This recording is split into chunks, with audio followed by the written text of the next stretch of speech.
আমি দেবীরঞ্জন সাঁতরা। আমি hearing plus থেকে এই মেশিন নিয়েছি।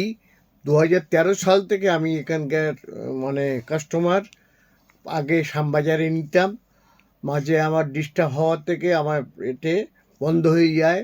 তারপরে আমি হেড অফিসে যাই, হেড অফিসে গিয়ে ওনারা মেশিনটা ঠিক করে দেন। তারপরে এই মধ্যমগ্রামে আসি, মধ্যমগ্রামে এসে অন্য জায়গায় যে সার্ভিস পেতাম শ্যামবাজারে, তার চাইতে এখানে অনেক বেটার সার্ভিস পাচ্ছি। এবং এখানকার ব্যবহার, যিনি যে আছেন অডিওলজিস্ট, তার ব্যবহার আমি মুগ্ধ। এবং উনি কোনো রকম প্রবলেম হলে সঙ্গে সঙ্গে আমাকে মানে সার্ভ করে দেন, ব্যাপারটাকে সমাধান করে দেন। এই জন্যে ওনার কাছে আমি কৃতজ্ঞ। আগামী দিনে এই আপনারা যদি কোনো রকম বিপদে পড়েন, এই মধ্যমগ্রামে আসবেন। ইনি অমিতবাবু যিনি আছেন, অমিতনাথ, খুবই ভালো ওনার ব্যবহার, এবং আমি মুগ্ধ ওনার এতে।